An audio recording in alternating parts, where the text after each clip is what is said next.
Guess what? Game of Thrones is back, which means we're going to have a lot more gratuitous sex and extreme violence.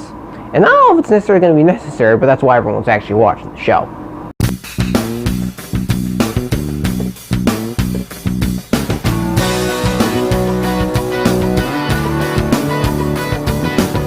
House of the Dragon Season 1 is now streaming at HBO Max as the latest continuation of the show Game of Thrones. And here, there is a family. They are the Targaryens, they are in charge of the dragons, but soon it seems that a civil war may be brewing among them, and there are challengers coming along, and there's dark things going on within the family, and alliances may form into rivalries and war, and danger lurks around every shadow with romance and tons of adventure. House of the Dragon is interesting in the fact that Game of Thrones ended in such a low, poor note. I think that everyone was extremely disappointed because they wanted better. And someone went to HBO Max, pitched this idea, and got it off the ground. And to my surprise, it's actually very, very good. House of the Dragon is an excellent reboot, sort of the series. It takes place before the events, which makes it really interesting.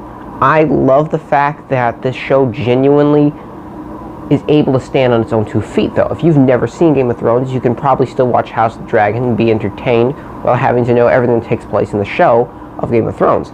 That's superb, and the characters in here are as good as the ones in the original because they put enough into them that it actually matters. Our lead is absolutely wonderful. She does a fantastic job. I was totally invested in her story.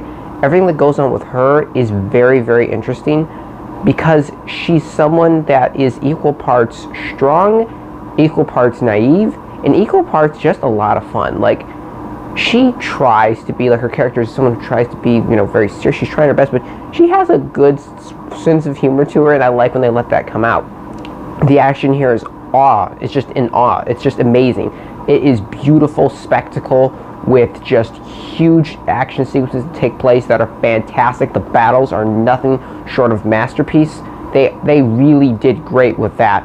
And of course it has the same thing every Game of Thrones show would have, which is a lot of needless sex and violence along the way, which is also done very well, particularly the violence in here. There's some really bloody shit that happens, and I like it. I was down for it. I think this is a really good callback and a really good attachment to add to the original show, while managing to be its own thing along the way. Because this story is just investing, and there are some twists in the first season that I didn't see coming. And I was like, whoa, that was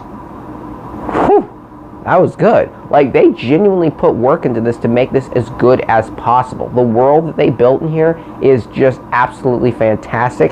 It just really feels grounded, and I love the brewing tension that we have throughout it. There's an unease to everything that's taking place. There's an uncertainty to everything that happens.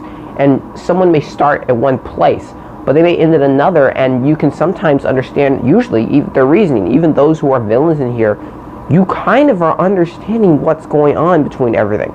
It's just really well made as a show, and there is a clear idea they had driving forward, and it ends in a way that I'm totally looking forward to Season 2. I am hyped to see where the show is going to go next, because this was well crafted. This is well thought out. There are a few issues with the show, I think. I do think that initially the show got off to a good start, then it had this midpoint where it got just a little bit boring, but snapped right out of it, came back and kept going, and then I was back on board with it. There were a few side stories I wasn't as invested in as the rest, but even then they proved to be interesting in the end. So while there are small issues I could take with this, and there's a few things that don't necessarily make sense along the way that I thought were a little bit of plot contrivance maybe, I genuinely got just absolutely invested in the story, and I'm looking forward to seeing what else they're going to do with this new thing they're trying to build.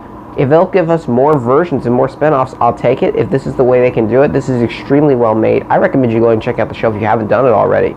It's phenomenal. It's on HBO Max right now, and it's definitely worth your time. I'm going to give House of the Dragon an 8 out of 10. So you guys, thank you so much for watching. I appreciate you, and I'll see y'all next time.